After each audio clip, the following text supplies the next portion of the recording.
Mari kita berdoa sekali lagi. Bapa di surga, biarlah ini menjadi doa kami kepada Tuhan, karena Engkau tahu betapa lesu, lelahnya akan jiwa kami, dan khususnya dengan segala pergumulan-pergumulan yang boleh terjadi di dalam kehidupan kami, dan tidak adanya kesempatan kami boleh bertemu muka dengan saudara-saudara seiman kami. Kami menjadi lesu dan kami cenderung juga mundur di dalam iman kami, di dalam kasih kami kepada Tuhan. Dan kami seringkali sulit merasakan anugerah dan kebaikan Tuhan di dalam saat-saat seperti ini. Karena itu kami mohon belas kasihan Tuhan sekali lagi. Seperti lagu yang kami nyanyikan, biarlah hanya karena anugerah dan belas kasihan-Mu, Roh-Mu yang kudus yang bekerja dalam hati kami, membangkitkan kerohanian kami, membangkitkan kasih kami, dan mempersiapkan kami untuk boleh mengikut Tuhan dan di dalam saat-saat new normal yang kami hadapi ini. Tuhan, karena itu kami berdoa, Roh-Mu yang kudus sekali lagi juga bekerja di dalam hati kami, melalui firman-Mu yang kami boleh dengar hari ini. Pimpin, berkati, beri telinga hati yang terbuka terhadap firman-Mu, dan firman-Mu kiranya boleh berbicara ke dalam hati kami yang paling dalam. Terima kasih Bapa, kami menyerahkan waktu pemberitaan firman ke dalam tangan Tuhan, dan kiranya Engkau memimpin dan berbelas kasihan kepada kami. Dalam nama Tuhan kami Yesus Kristus, kami bersyukur, kami berdoa. Amin. Silakan duduk saudara sekalian. Saya ajak kita membuka Alkitab dari 1 Samuel pasal yang ke-28. Saya akan melanjutkan eksposisi kita dari 1 Samuel, dan saya akan di dalam masa-masa lockdown dan belum bisanya kita ke Auckland, saya dengan Vikaris Eugene akan bergantian untuk berkhotbah minggu lepas minggu. Ini juga boleh menjadi saling mensupport satu dengan yang lain. Ya, Vikaris Eugene berkhotbah dari kitab Pengkhotbah, eksposisi dari kitab Pengkhotbah, dan saya akan terus melanjutkan dari kitab 1 Samuel. Hari ini kita membaca dari 1 Samuel 28 ayat yang ketiga sampai 25. Ya. Atau mungkin sebelum saudara kasih tanda di situ ya, saya ajak kita lihat dulu satu bagian sebelumnya, Ulangan pasal yang ke-18. Ulangan pasal yang ke-18. Ayat yang ke-9 sampai 12. Saya bacakan bagi saudara ayat-ayat ini, ya. Saudara kasih tanda di dalam 1 Samuel. Ulangan pasal 18 ayat 9 sampai 12. Saya bacakan beberapa ayat ini kepada saudara. Apabila engkau sudah masuk ke negeri yang diberikan kepadamu oleh Tuhan Allahmu, maka janganlah engkau belajar berlaku sesuai dengan kekejian yang dilakukan bangsa-bangsa itu. Ini adalah perkataan Musa ya, perkataan Musa membawa firman Tuhan kepada bangsa Israel. Di antaramu janganlah didapati seorang pun yang mempersembahkan anaknya laki-laki atau anaknya perempuan sebagai korban dalam api, ataupun seorang yang menjadi petenung, seorang peramal, seorang penelaah, seorang penyihir, seorang pemantra, ataupun seorang yang bertanya kepada arwah atau kepada roh peramal, atau yang meminta petunjuk kepada orang-orang mati.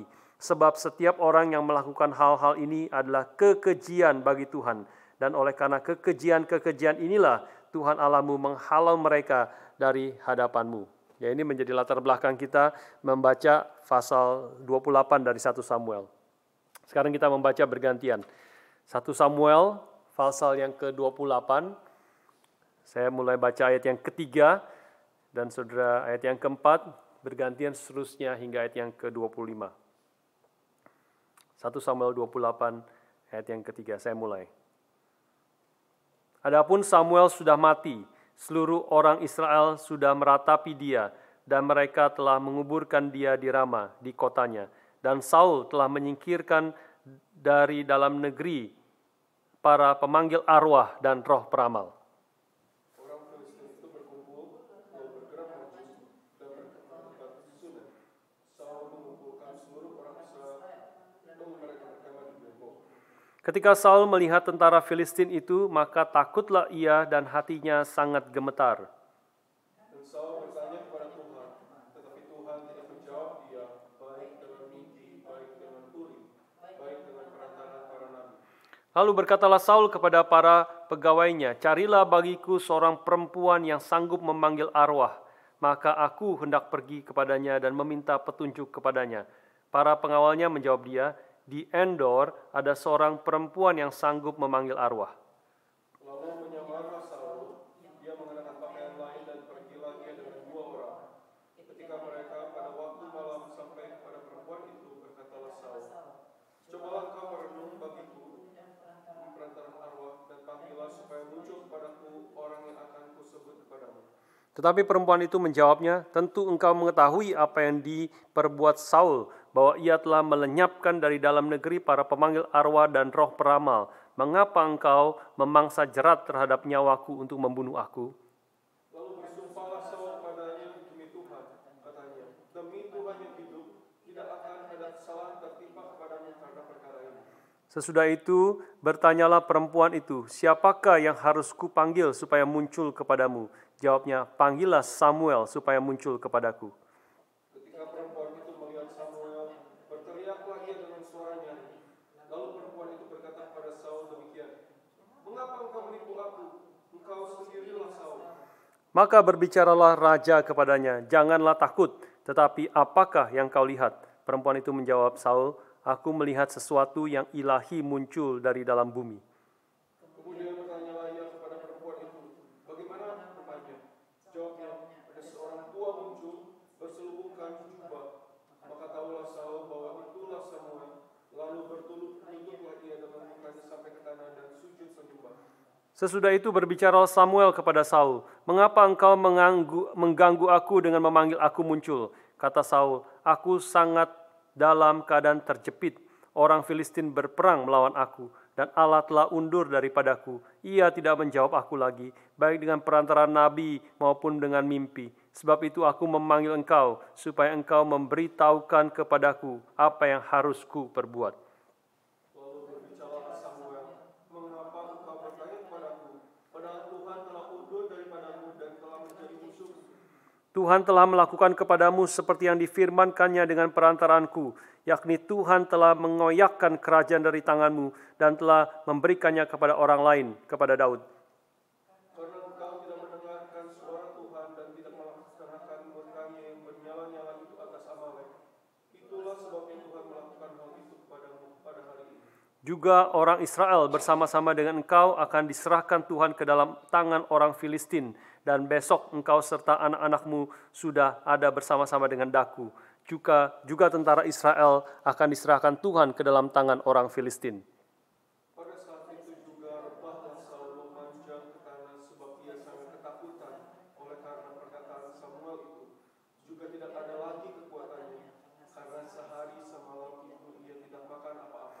Perempuan itu mendekati Saul lalu melihat bahwa Saul sangat terkejut. Kemudian berkatalah perempuan itu kepadanya, "Lihat, budakmu ini telah mendengarkan permintaanmu. Aku telah mempertaruhkan nyawaku dan mendengarkan perkataan yang kau katakan kepadaku. Oleh sebab itu, kiranya engkau pun mendengarkan permintaan budakmu ini. Izinkanlah aku menyajikan kepadamu sepotong roti, makanlah supaya ada kekuatan apabila engkau berjalan pulang." Tetapi Saul menolak dan berkata, "Aku tidak mau makan."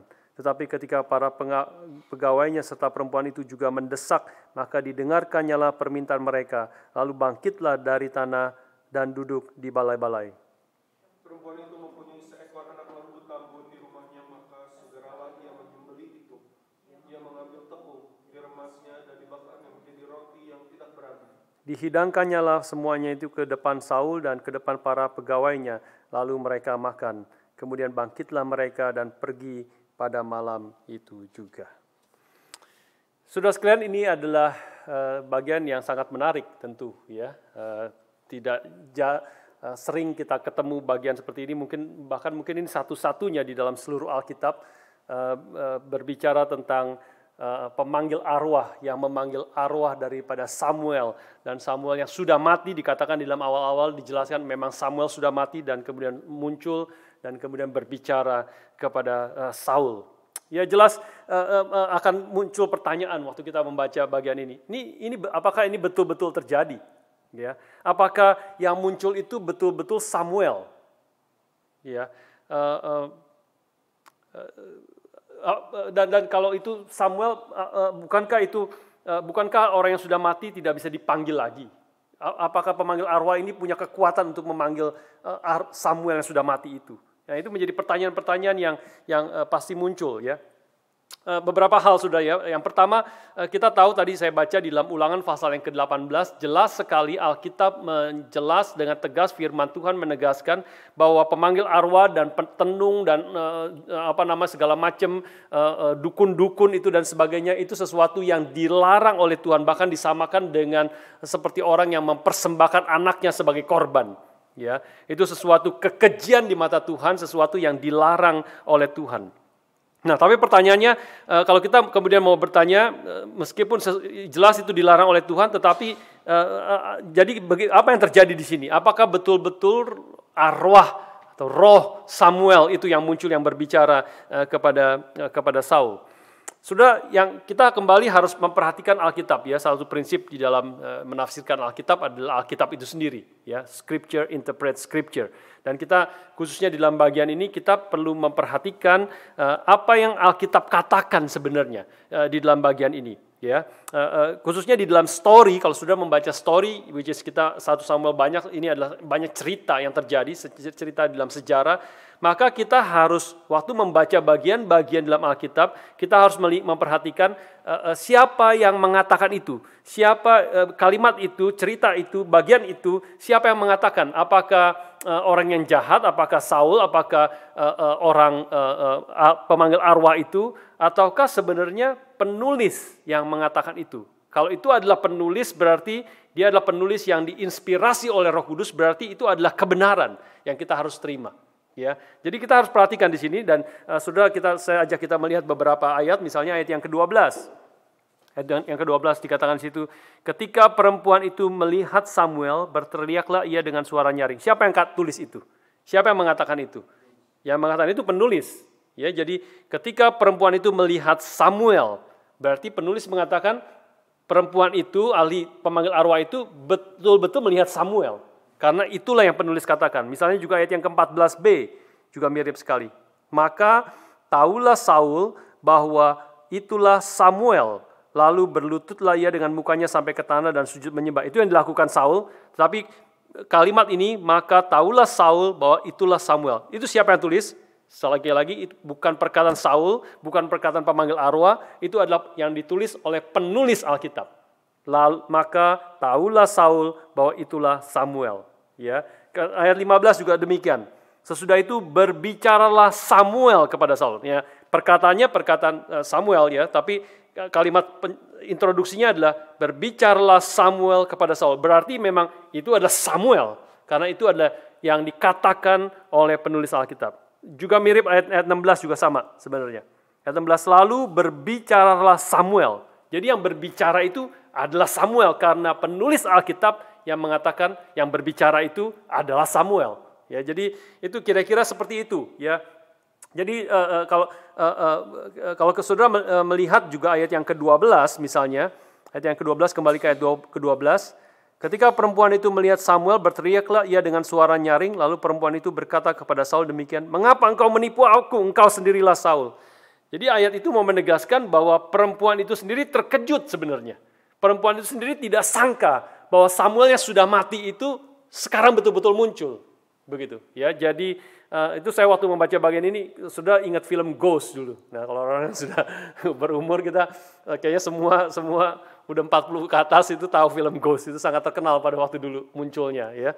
Itu sudah tahu ada ahli pemanggil arwah yang dimainkan oleh Whoopi Goldberg ya si yang hitam itu ya. Dan dia sendiri kan sebenarnya kan ahli nujum yang bohong-bohongan, penipu ya sebenarnya gitu ya. Tapi dia waktu kemudian dia datang si itunya Patrick Swayze itu datang dan sebagainya, dia waktu panggil dia sendiri kaget. Dia sendiri tidak sangka bahwa ada ghost gitu ya, ada ghost di situ. Nah, tentu itu adalah film ya, tetapi apa yang terjadi saya rasa mirip seperti ini. Jadi saya bisa simpulkan di sini secara singkat bahwa menurut Alkitab di sini apa yang dikatakan oleh penulis Alkitab, jadi kita bisa simpulkan bahwa yang sungguh-sungguh terjadi bahwa Samuel yang muncul, ya Samuel yang muncul. karena kuasa dan izin Tuhan. Kita tahu berarti boleh melakukan? Tidak jelas tidak boleh. Jelas ini sesuatu yang salah yang dilakukan oleh pemanggil arwah ini. Tetapi Tuhan mengizinkan Samuel itu muncul untuk menyatakan kebenaran Tuhan sebagai penghakiman kepada Saul. Sudah melihat kalimat-kalimat yang dikatakan Samuel di dalam konteks ini, yang arwah Samuel yang muncul lagi, seluruhnya adalah firman Tuhan. Seluruhnya adalah kebenaran dari Tuhan yang menjadi penghakiman bagi Saul.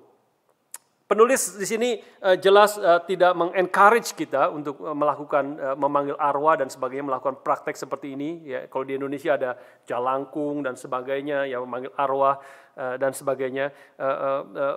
Ini adalah apa yang ditulis di sini adalah pengecualian. Ya, seperti saya tadi katakan, hampir tidak ada di dalam bagian yang lain. Dan penulis di sini juga sebenarnya mau mengatakan kepada kita, lihat apa yang terjadi. Apa yang terjadi di sini? Ketika ada pemanggil arwah dan Samuel muncul, lihat apa yang terjadi. Saul yang menginginkan untuk memanggil Samuel, lihat apa yang terjadi kepada Saul. Saul hancur dan hampir mati. Ya, dengan peristiwa yang tadi kita baca di sini. Jadi itulah introduksi kita untuk masuk ke dalam apa yang menjadi berita sebenarnya dari peristiwa pemanggilan arwah daripada Samuel ini, ya, yang berbicara firman Tuhan, penghukuman perkataan Tuhan kepada Saul. Saya akan memberi tema berita daripada pasal ini adalah abandoned by God, ya, ditinggalkan oleh Allah. Ada beberapa hal kita boleh renungkan bersama-sama. Yang pertama adalah ditinggalkan oleh Allah ini adalah satu keadaan yang paling mengerikan dan menyedihkan di dalam kehidupan manusia. Ya, ayat yang kelima dan yang keenam kita melihat di sini. Ini adalah apa yang dialami oleh Saul. Ya, ketika Saul melihat tentara Filistin itu, maka takutlah ia dan hatinya sangat gemetar. Dan Saul bertanya kepada Tuhan, tetapi Tuhan tidak menjawab dia, baik dengan mimpi, baik dengan urim, baik dengan perantaraan para nabi. Itu apa yang dialami oleh Saul, dan kemudian dia menjelaskan itu di dalam ayat yang ke-15. Ketika Samuel datang dan bertanya kepada Saul, mengapa engkau mengganggu aku dengan memanggil aku muncul? Saul menjawab, ayat 15b, aku sangat dalam keadaan terjepit. Orang Filistin berperang melawan aku, dan Allah telah undur daripadaku. Ia tidak menjawab aku lagi, baik dengan perantaraan nabi maupun dengan mimpi. Sebab itu aku memanggil engkau, supaya engkau memberitahukan kepadaku apa yang harus ku perbuat. Saudara sekalian, sebagai Raja Israel, Saul, kita melihat sebelumnya adalah seorang yang sebenarnya awalnya dipilih oleh Tuhan sendiri, dan dia mendapat privilege sebagai Raja Israel, bahwa Tuhan akan memimpin dia untuk memimpin Israel berperang melawan musuh-musuh daripada Israel. Tapi sekarang kita melihat di sini, dan sebelumnya sebenarnya menegaskan apa yang sudah Tuhan katakan juga sebelumnya, bahwa dia sekarang mengalami, dia ditinggalkan oleh Tuhan. Dia sekarang bisa mendengar teriakan Filistin yang mengepung mereka, mengepung Israel, dan dia ketakutan luar biasa. Tetapi dia bisa mendengar dengan jelas teriakan orang Filistin, tentara Filistin, tetapi dia tidak bisa mendengar suara Tuhan. Dia menghadapi krisis yang begitu besar. Ketakutan dia akan binasa, habis terjepit dalam keadaan sangat terjepit. Tetapi Tuhan tidak berbicara satu kata pun kepadanya. Inilah keadaan yang sangat mengerikan dan menyedihkan di dalam kehidupan seseorang. Kita tanya selanjutnya, mengapa Tuhan diam? Mengapa Tuhan tidak berbicara apapun? Mengapa Tuhan membisu di sini?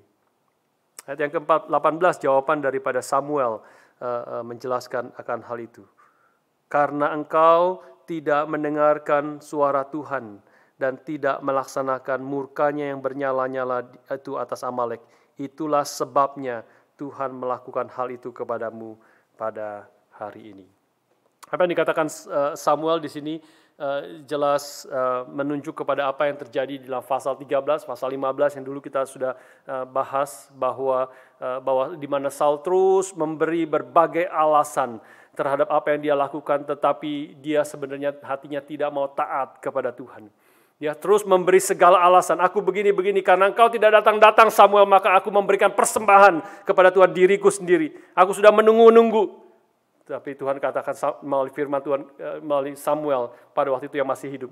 Engkau tidak mendengarkan perkataan Tuhan. Engkau tidak mau taat kepada Tuhan. Disinilah saudara sekalian, maka itulah sebabnya Tuhan tidak lagi berkata-kata kepadamu, Tuhan telah meninggalkan engkau. Tuhan melihat hati daripada Saul dengan segala macam alasan, tetapi sebenarnya dia memiliki hati yang tidak mau taat dan tidak mau mendengar akan perkataan Tuhan. Saudara sekalian, ini berita yang keadaan yang sangat mengerikan dan menyedihkan, dan jelas beritanya bagi kita hari ini adalah berita yang menggentarkan. Yang pertama, yaitu jikalau kita terus-menerus tidak mau mendengarkan suara Tuhan dan kita tidak mau taat kepada perkataan Tuhan dan terus-menerus memberi alasan apapun, dan alasan itu biasanya ada logisnya. Tentu setiap alasan, setiap dosa yang kita lakukan kita bisa beri alasan. Ada alasannya, ada logikanya di belakangnya. Tetapi di balik semua alasan-alasan yang kita berikan, sebenarnya kita mempunyai hati yang tidak mau taat kepada Tuhan. Kita tidak punya hati yang tidak takut kepada perkataan firman Tuhan. Alasan-alasan kita itu lebih besar, ultimately, lebih utama daripada kehendak dan perkataan Tuhan kepada kita. Berita sangat jelas, kalau kita terus-menerus ada di dalam keadaan seperti itu, maka ada waktunya Tuhan akan berhenti berbicara kepada kita. Ada waktunya firman Tuhan tidak lagi diberitakan kepada kita. Seperti Tuhan Yesus yang terus berkata-kata kepada orang Farisi, kepada ahli Taurat, terus mengajarkan, terus memberitakan kebenaran. Tapi mereka terus tidak mau mendengar. Ada waktunya kemudian Tuhan Yesus, aku sekarang tidak lagi berbicara kepadamu. Karena engkau tidak mau menjawab pertanyaan yang aku buat, aku pun tidak akan menjawab pertanyaan yang kau tanyakan kepadaku. I am done with you. Tidak lagi perkataan yang akan diberikan Tuhan Yesus kepada mereka. Saudara, ini adalah keadaan yang sangat-sangat berbahaya. Kita boleh belajar dari kesalahan Saul. Ini keadaan yang sangat-sangat mengerikan. Bukan hanya bagi setiap kita yang rutin datang dalam kebaktian, tetapi kalau ada di antara saudara-saudara yang sudah lama mundur dari mengikut Tuhan, tapi saudara dengan anugerah Tuhan ada kesempatan hari ini boleh mendengarkan firman Tuhan. Janganlah kau mengeraskan hatimu. Ketika firman Tuhan datang, kau boleh datang hari ini mendengar firman Tuhan. Mungkin kau belum percaya, kau mungkin sudah lama tidak datang ke gereja, tidak ikut di dalam ibadah. Tapi hari ini somehow Tuhan menggerakkanmu untuk datang mendengarkan firman Tuhan. Inilah anugerah Tuhan yang besar. Biarlah kau boleh berespon. Janganlah kau keraskan hatimu. Karena kalau engkau terus mengeraskan hatimu, ada masanya, ada waktunya. Kesempatan itu tidak datang lagi kepadamu. Spurgeon menulis tentang seorang pria yang sekarat, dying. Dan dalam keadaan demikian, waktu dia dying, dia minta Charles Spurgeon untuk datang kepada dia, memberitakan firman Tuhan. Selama ini, sudah berapa lama Spurgeon kenal orang ini, pria ini, dia terus menolak Injil dan menghina Spurgeon, terus bahkan menghina pelayanan Spurgeon, mengatakan dia seorang yang hipokrit dan sebagainya. Dan kemudian Spurgeon menulis keadaan ini, peristiwa ini seperti demikian. Pria ini waktu masih sehat terus menolak Kristus. Tetapi ketika hampir mati, dia karena kepercayaannya yang tahayul, superstitiously, memanggil saya, Spurgeon katakan. Tapi sudah terlambat. Melalui nafas-nafas terakhir, dia ingin diperdamaikan dengan Allah dan mencoba masuk melalui pintu yang sudah terkunci. Karena itu dia tidak bisa. Tidak ada lagi kesempatan untuk bertobat. Karena dia telah menyia-nyiakan kesempatan yang begitu banyak yang Tuhan telah berikan kepada dia. Saudara sekalian, ini adalah keadaan yang sangat mengerikan. Ya, kalau engkau tahu engkau harus bertobat, tetapi tidak bisa dan tidak ada kesempatan itu lagi. Tapi hari ini kalau saudara mendengar firman Tuhan berbicara tentang penghakiman Tuhan kepada Saul, dan itu dituliskan bagi kita dan diberitakan bagi kita hari ini, biarlah saudara jangan mengkeraskan hati. Dan saudara, berarti ini masih ada kesempatan yang Tuhan berikan kepada kita. Juga bagi kita anak-anak Tuhan, saya tahu dalam keadaan seperti ini kita cenderung bisa mundur, cenderung bisa menjadi malas, cenderung bisa menjadi tidak mengerjakan apa yang berkenan kepada Tuhan. Biarlah kita boleh kembali kepada Tuhan dan boleh memikirkan apa yang Tuhan kehendaki dan tidak terus-menerus memberikan segala alasan kita untuk kita tidak mau taat kepada Tuhan. Ini menjadi, kalau itu kita alami, kita akan masuk ke dalam keadaan yang sangat mengerikan seperti Saul yang Tuhan berikan kepada kita menjadi contoh yang negatif, contoh yang menggetarkan hati kita. Saudara sekalian, hal yang kedua yang kita boleh lihat di sini, kita akan semakin menyadari betapa krusialnya hal ini ditinggalkan oleh Allah, abandoned by God. Kalau kita mengerti konteks akan peristiwa ini, kalau kita mempelajari dan mengerti konteks daripada peristiwa ini, maka kita akan semakin sadar berapa pentingnya, berapa menggetarkannya akan keadaan ini. Saudara ingat terakhir ketika kita membahas 2 minggu yang lalu tentang penulis daripada 1 Samuel ini yang empati terhadap kesulitan Daud, pasal 27 bicara tentang Daud, ya.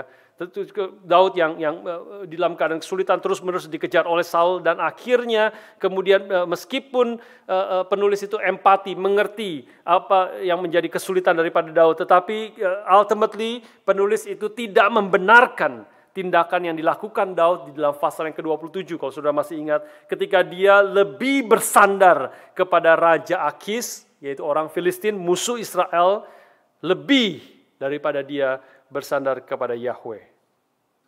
Dan kita melihat di situ kemudian di dalam pasal 28 ayat 1 dan 2 dikatakan di situ, menyatakan akibat daripada hal ini. Akibat daripada Daud lebih bersandar kepada Raja Akis, orang Filistin, dan daripada dia bersandar kepada Tuhan. Akibatnya adalah pasal 28 ayat 1 dan 2 yang tadi kita skip, ya.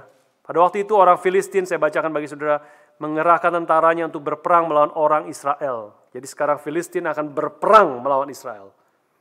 Lalu berkatalah Akis kepada Daud, ketahuilah baik-baik bahwa engkau beserta orang-orangmu harus maju berperang bersama-sama dengan aku dalam tentara.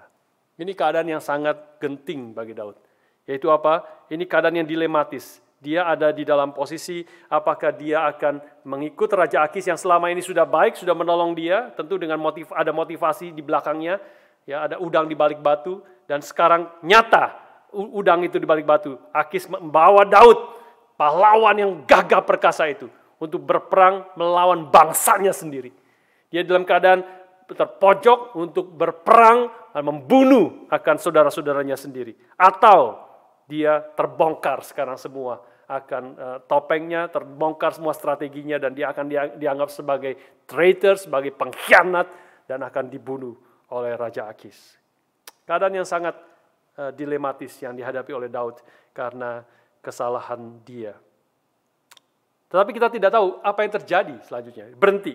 Ayat 2 itu berhenti, dan kita membaca ayat 3 dan seterusnya berbicara tentang pemanggil arwah yang berbicara kepada Samuel. Pemanggil arwah yang berbicara kepada Saul, ya, arwah daripada Samuel. Berhenti. Apa yang terjadi? Nah, ini menjadi menarik saudara sekalian. Lanjutan daripada cerita ini 2 minggu lalu saya sudah katakan itu lanjutannya di dalam pasal 29, nanti baru lanjut, ya. Tetapi penulis ini memotong cerita yang menegangkan ini. Nah, ini kita belajar dari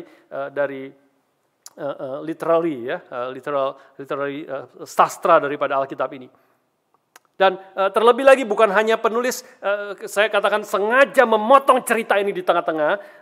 Kalau sudah membaca peristiwa yang tadi kita baca, ayat 3-25, pasal 28 ini, sebenarnya peristiwa ini itu terjadi setelah pasal 29. Ya. Jadi ini adalah peristiwa yang penulis secara, kita tidak punya waktu membahas kenapa saya bisa simpulkan begitu, itu berkaitan dengan geografi, berkaitan dengan pergerakan mereka yang dilakukan situ, maka sebenarnya tetapi kita boleh simpulkan demikian, para ahli Alkitab Perjanjian Lama mengatakan bahwa peristiwa yang tadi kita baca ayat 3-25 pasal 28 adalah peristiwa yang terjadi seharusnya itu ditulis sesudah pasal 29. Jadi pertanyaannya adalah mengapa penulis itu memasukkan peristiwa yang dia sebenarnya tidak secara kronologis, ya, bahkan memotong akan peristiwa atau cerita yang sedang tegang-tegangnya, ya. Ini seperti waktu kita membaca ini dan penulis waktu kita membaca, kok kenapa begini ya? Kenapa? Apa yang terjadi? Kita nggak bisa berhenti membaca. Kita akan terus baca, ingin tahu sebenarnya di mana. Kita belum tahu, kalau kita belum pernah membaca, kita nggak tahu di mana lanjutannya. Ingin tahu bagaimana lanjutannya. Jadi saudara sekalian, penulis ingin memberitahukan kepada kita di sini, mengapa dia melakukan itu, mengapa dia memotong peristiwa yang sedang tegang, dan mengapa dia memasukkan peristiwa yang secara kronologis sebenarnya terbalik. Sebenarnya penulis ingin mengatakan sesuatu kepada kita, bahwa aku sengaja membalikkan urutan peristiwa ini dan memasukkan peristiwa di tengah-tengah, memotong peristiwa yang ada, karena ini adalah seperti breaking news. Ini adalah breaking news, itu berarti di tengah-tengah berita yang ada, lalu ada breaking news. Now breaking news. Breaking news itu berarti apa? Breaking news berarti ada sesuatu yang lebih penting yang harus kita dengarkan. Jadi penulis melakukan itu dengan tujuan dia mau menempatkan kesulitan yang dihadapi oleh Daud di dalam pasal 27 sebelah menyebelah dengan kesulitan yang dihadapi oleh Saul. Ya, dengan jelas dipaparkan sebelah menyebelah. Dengan apa? Dengan tujuan apa? Dia mau mengatakan ini breaking news-nya. Engkau lihat kesulitan yang besar yang dihadapi oleh Daud. Penulis mau mengatakan, aku ingin menunjukkan kepadamu kesulitan dan kengerian yang jauh lebih besar daripada yang dihadapi Daud. Yaitu berada dalam keadaan ditinggalkan oleh Allah. Seperti yang dihadapi Saul. Saudara sekalian, Daud keadaannya mengerikan. Daud keadaan dilematis. Daud keadaan yang begitu terpojok dan terjepit. Tetapi penulis sengaja menempatkan ini mau menegaskan, bahkan dalam keadaan seperti itu pun, apa yang dihadapi Daud itu tidak ada bandingannya dengan apa yang dihadapi Saul. Saul menghadapi kesulitan yang jauh lebih besar karena dia ditinggalkan oleh Allah. Meskipun dia masih memiliki tentara, meskipun dia sebagai masih secara de facto raja daripada Israel, tetapi Allah telah meninggalkan dia, dan itu adalah kengerian yang jauh lebih mengerikan daripada apa yang dihadapi oleh Daud. Dale Ralph Davis mengatakan seperti ini. Nothing is so utterly miserable than finding in the hour of greatest need that you had long ago placed yourself beyond the sound of God's voice and that you are totally alone. Tidak ada keadaan yang sangat mengerikan dan miserable daripada ketika engkau mengetahui di dalam waktu yang engkau sangat membutuhkan, dalam waktu yang sangat terjepit dan sangat engkau membutuhkan pertolongan Tuhan, engkau ternyata telah hidup jauh sebelumnya, bahwa engkau tidak ada dalam posisi untuk mendengarkan akan suara Tuhan, dan bahwa engkau sesungguhnya betul-betul sendiri. Saudara sekalian, saya percaya banyak di antara kita di Melbourne khususnya yang dalam keadaan lockdown yang kita alami, second wave yang kita alami ini, bergumul ya di dalam keadaan ini, dan tentu saya juga mengalami itu, mengalami juga pergumulan ini, sulitan ini ya. Dan juga mungkin banyak di antara saudara yang masih mengalami dampak dari pandemik ini. Ya, baik itu pekerjaan, baik itu keluarga, baik itu ada family kita, keluarga kita di Indonesia ataupun di luar negeri yang mengalami sakit, yang kena COVID-19 ini dan sebagainya. Tentu ini sesuatu yang tidak mudah, ya. Dan Tuhan tentu mengerti segala kesulitan dan pergumulan ini.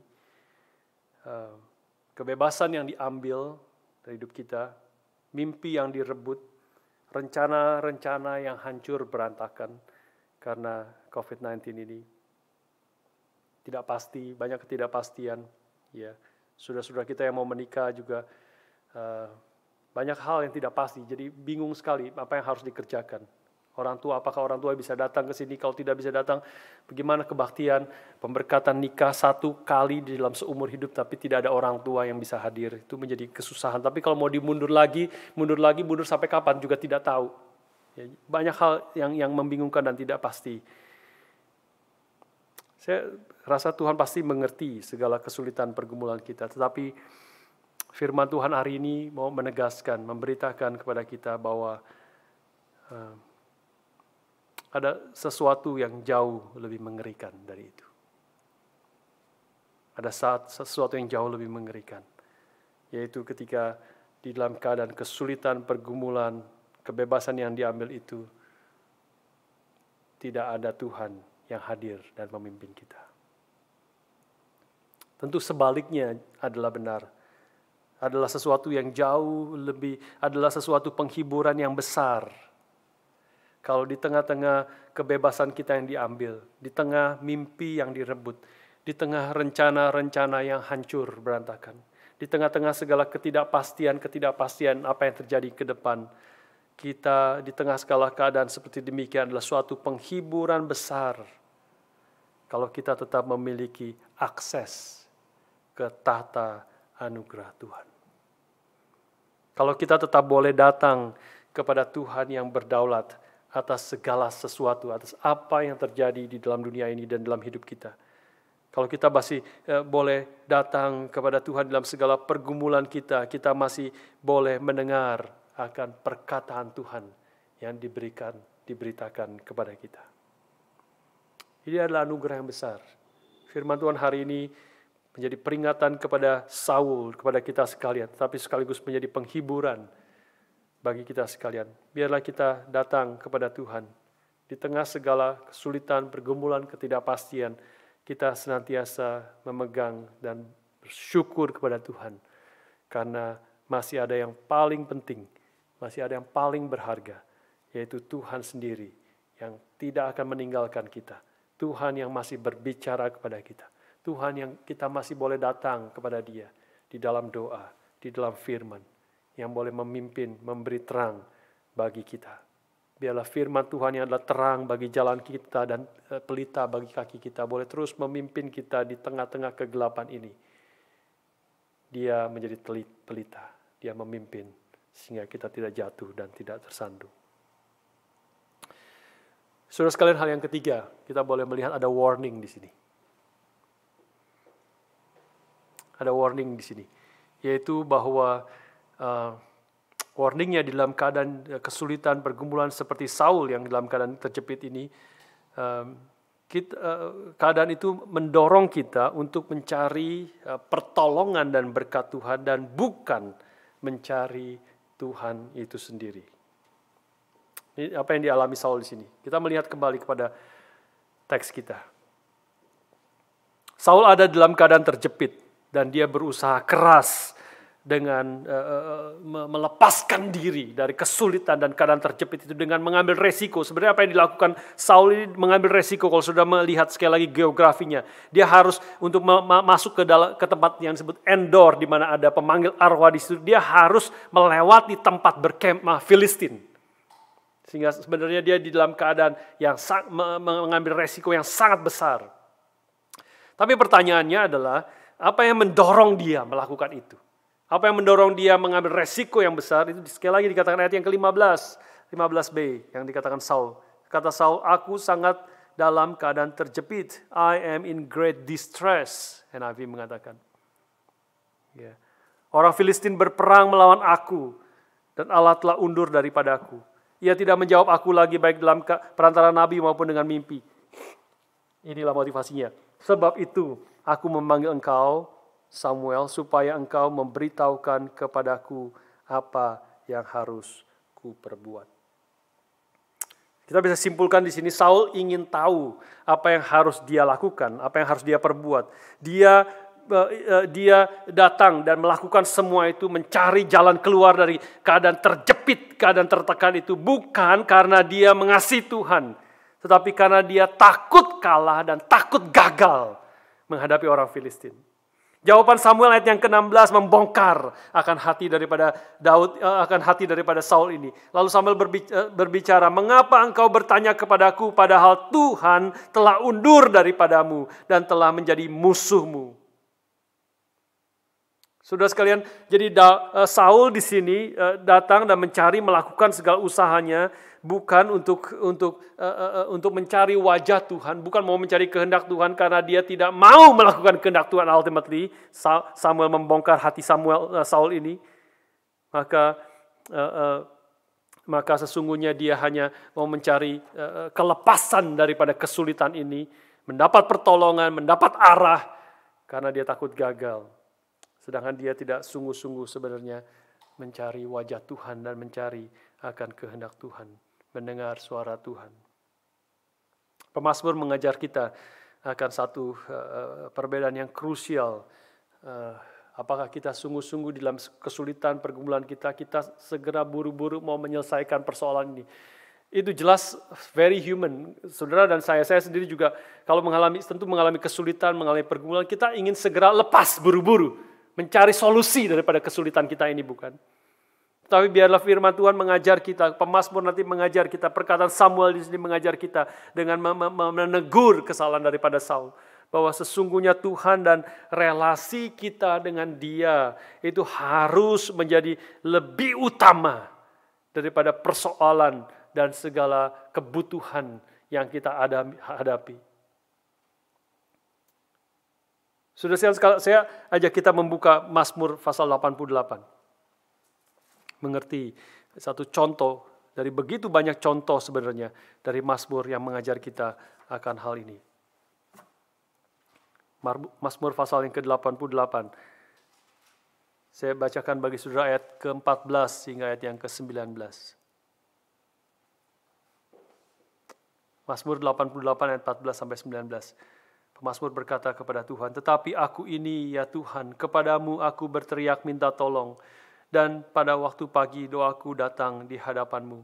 Mengapa ya Tuhan kau buang aku, kau sembunyikan wajahmu daripadaku. Aku tertindas dan menjadi inceran maut sejak kecil. Aku telah menanggung kengerian daripadamu, aku putus asa. Kehangatan murkamu menimpa aku, kedahsyatanmu membungkamkan aku. Mengelilingi aku seperti air banjir sepanjang hari. Mengepung aku serentak. Telah kau jatuhkan daripadaku sahabat dan teman.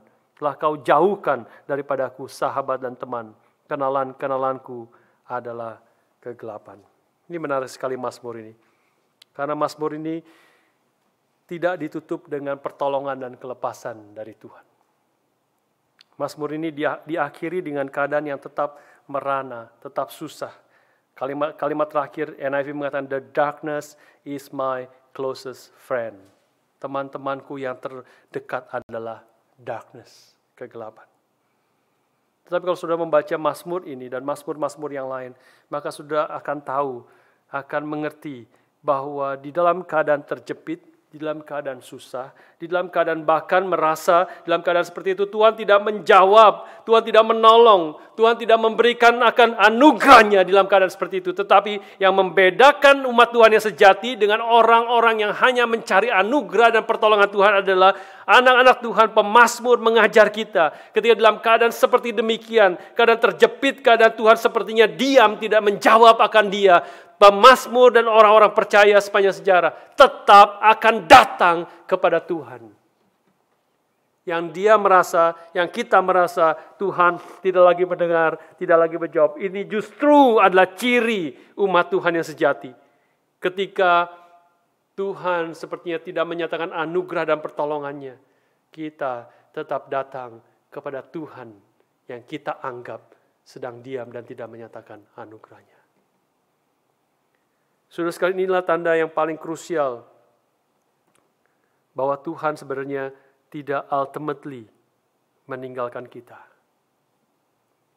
Bahwa kita tetap datang kepada Dia meskipun kita merasa tidak menyatakan anugerah dan tidak menyatakan pertolongannya. Ini mirip seperti yang Petrus katakan kepada Tuhan Yesus di dalam Yohanes pasal yang ke-6, di mana Tuhan Yesus di situ berkata kepada murid-muridnya, apakah kamu tidak mau pergi juga? Karena sebelum bagian itu adalah Tuhan Yesus mengajar perkataan yang keras sehingga banyak orang satu persatu mulai dari waktu itu banyak murid-muridnya mengundurkan diri dan tidak lagi mengikut Dia.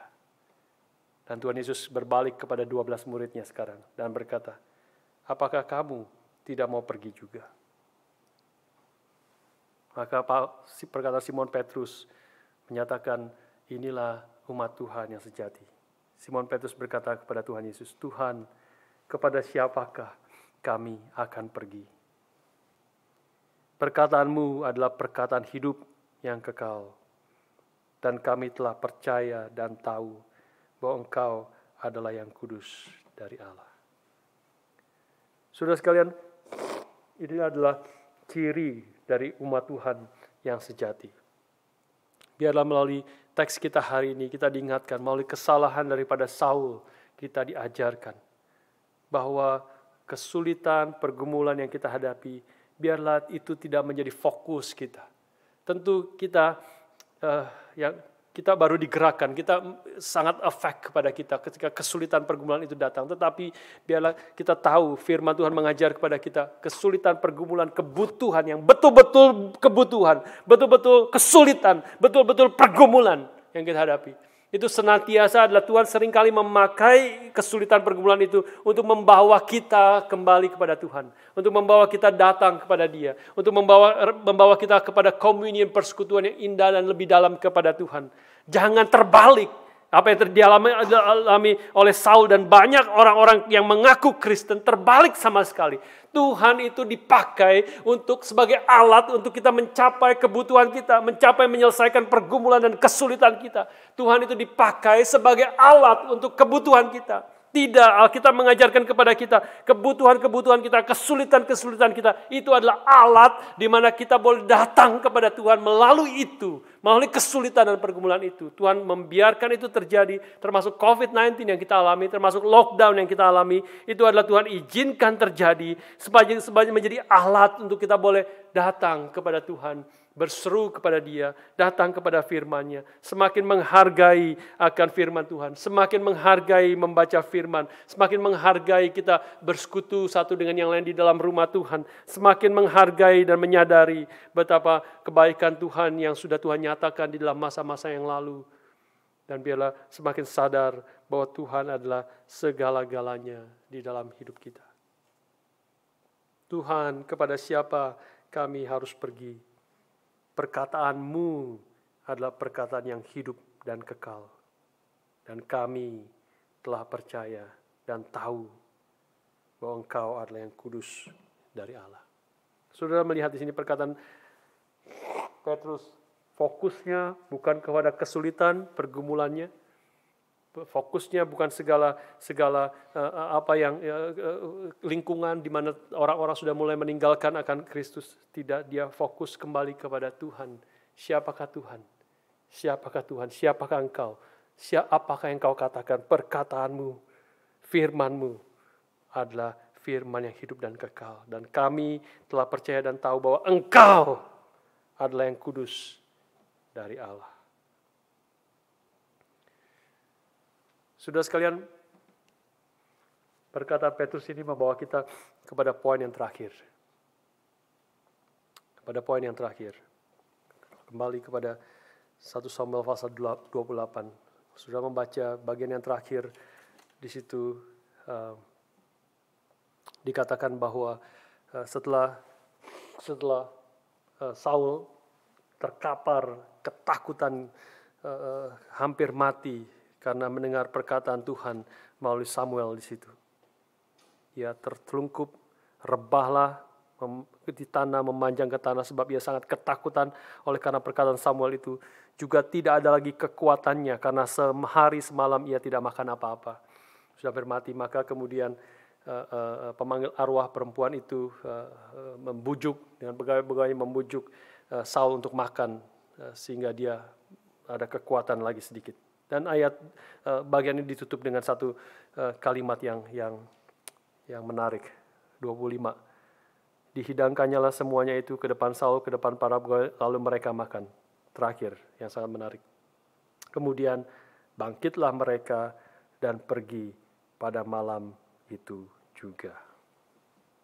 Nah, ini kalimat ini kita bisa bandingkan dan dengan perkataan yang mirip sekali dengan apa yang terjadi di dalam Last Supper, ya, di dalam perjamuan makan malam yang terakhir.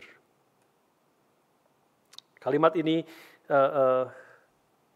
mengingatkan kita kepada apa yang dilakukan Yudas ketika dia menerima roti itu dari Tuhan Yesus. Tuhan Yesus sebelumnya mengatakan, salah seorang daripada engkau akan mengkhianati aku. Dan orang murid-muridnya mulai bertanya, siapa orang itu? Tanya kepada dia, siapa orang itu? Dan Tuhan Yesus mengatakan, orang yang kepadanya aku akan memberikan roti ini setelah aku celupkan, dialah orangnya. Dan Tuhan Yesus kemudian mencelupkan roti itu dan memberikannya kepada Yudas. Dan Yohanes mencatat, setelah Yudas menerima roti itu, ia segera pergi. And it was night. Itu adalah malam. Seperti di sini Saul, bangkitlah mereka dan pergi pada malam itu juga. Khususnya di dalam Yohanes, waktu Yohanes menyatakan, and it was night. Jelas Yohanes bukan hanya concern menunjuk kepada waktu peristiwa ini terjadi. Itu sudah malam. Bukan hanya menunjuk itu, tetapi Yohanes mau menyatakan, kalau sudah mengingat khotbah pada waktu itu, eksposisi Yohanes, maka Yohanes mau menegaskan Yudas itu seperti Saul masuk ke dalam kegelapan dan tidak pernah lagi menemukan cahaya. Saudara sekalian, kalimat yang mengerikan, tetapi sekaligus kita mengerti sekali lagi anugerah Tuhan di sini. Bagi kita, bagi saudara dan saya, bagi kita yang sungguh-sungguh percaya kepada Tuhan, bagi anak-anak Tuhan, maka kita bersyukur karena kita memiliki Tuhan dan Juru Selamat yang telah masuk ke dalam kegelapan yang paling gelap. Yaitu kegelapan ditinggalkan oleh Allah yang hidup.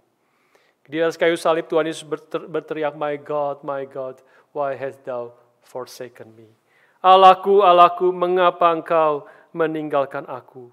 Disinilah kita bersyukur karena kita memiliki Tuhan Yesus Kristus, Juru Selamat kita yang hidup itu, yang juga mengalami ditinggalkan oleh Allah.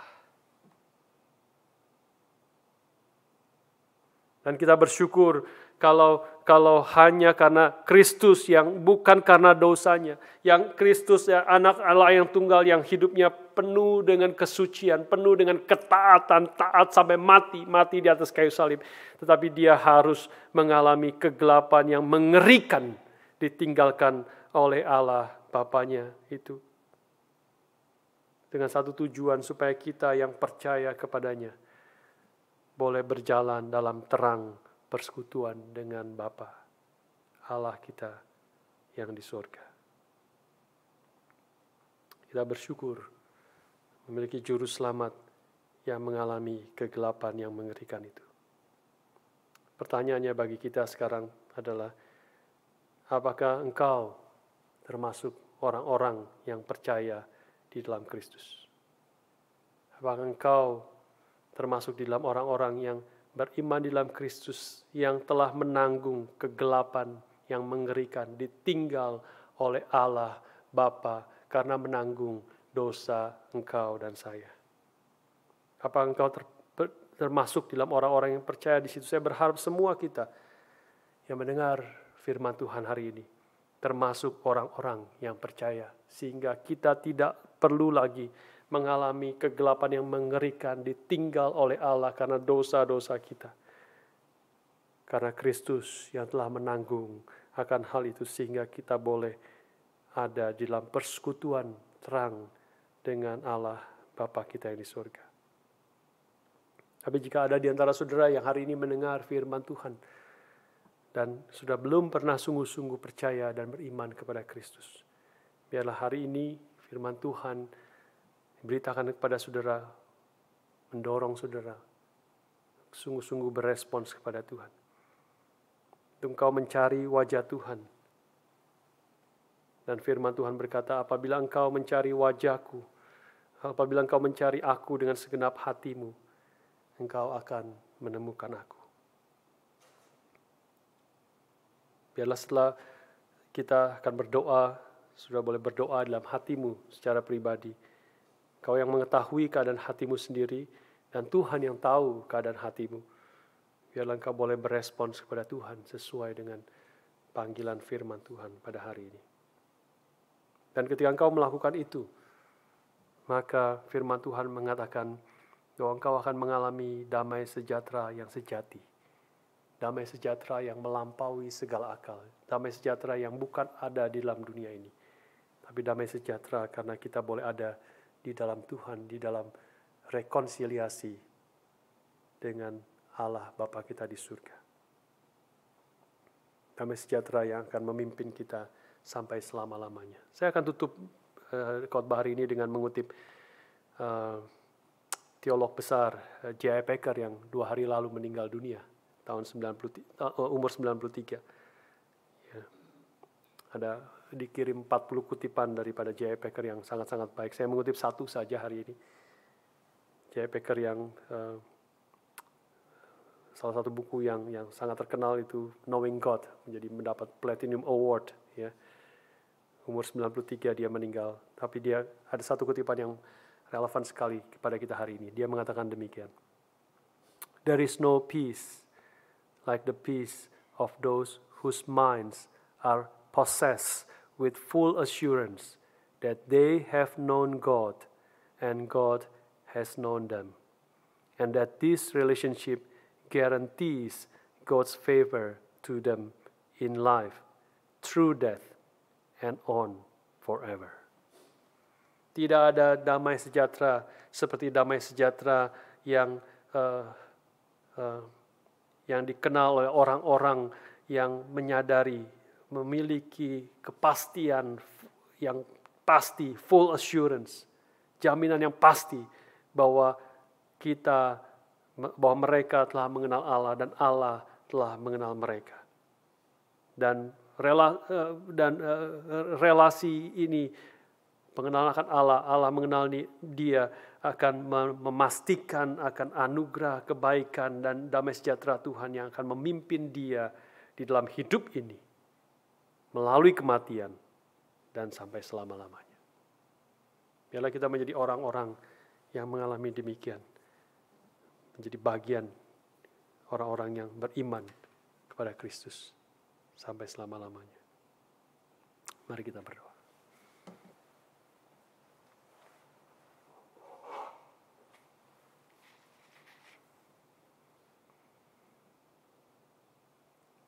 Sementara kita teduh sejenak di hadapan Tuhan, saya mengundang saudara untuk boleh berdoa secara pribadi di mana-mana tempat, baik di gereja, di gedung gereja, maupun di rumah saudara masing-masing.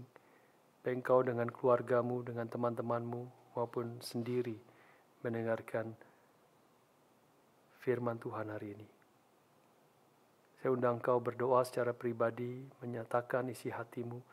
Kalau ada di antara engkau yang belum sungguh-sungguh percaya kepada Tuhan, datanglah kepada Dia dan katakan, aku mau percaya. Aku percaya kepadamu Tuhan. Ampunilah dosaku. Dan sucikanlah akan hatiku.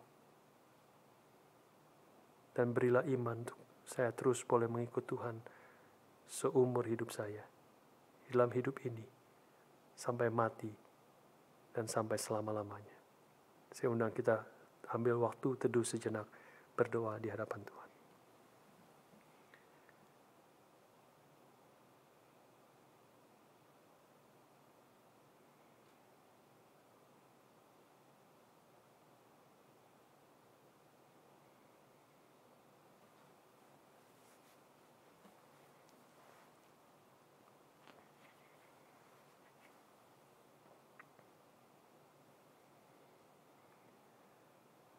Bapa, terima kasih. Bapa, terima kasih. Bapa di dalam surga, puji terima kasih. Bapa di surga, Engkau yang melihat isi hati kami, Engkau yang mendengar akan doa kami. Kami bersyukur Engkau boleh berbicara kepada kami. Engkau masih memberikan firman-Mu kepada kami. Tuhan, pimpin setiap kami, baik di tempat ini maupun di tempat kami masing-masing. Kami boleh berespon dengan benar, sesuai dengan kehendak-Mu. Kami boleh meninggalkan dosa kami. Kami boleh mentaati apa yang Kau kehendaki. Mendengar firman-Mu. Banyak hal-hal yang kami sebenarnya sudah mengerti, sudah tahu. Tapi beri hati yang taat kepadamu untuk mentaati kebenaran-Mu di dalam seluruh hidup kami. Baik di dalam keluarga, baik di dalam relasi antara suami dan istri, baik dalam pekerjaan kami, baik di dalam waktu-waktu luang yang begitu banyak yang kami ada saat-saat kami lockdown di rumah kami masing-masing. Jangan biarkan kami mencari kelepasan dan pelarian di tengah kepada dosa-dosa yang hanya memberi kepuasan yang begitu singkat. Ajar kami datang kepadamu, mendengar firman-Mu, mencari akan buku-buku dan seminar-seminar, khotbah-khotbah yang baik. Ajar kami juga memperhatikan akan saudara-saudara kami, baik yang undur, baik yang kesepian, baik yang mengalami segala pergumulan. Tuhan pimpin, biarlah damai sejahtera Tuhan memimpin dan menguasai hati setiap kami. Terima kasih Tuhan untuk hari ini. Terima kasih untuk kebenaran firman-Mu yang mendorong dan memimpin hidup kami. Dalam nama Tuhan kami Yesus Kristus, penebus dan juru selamat kami yang hidup, kami berdoa, kami bersyukur. Amin.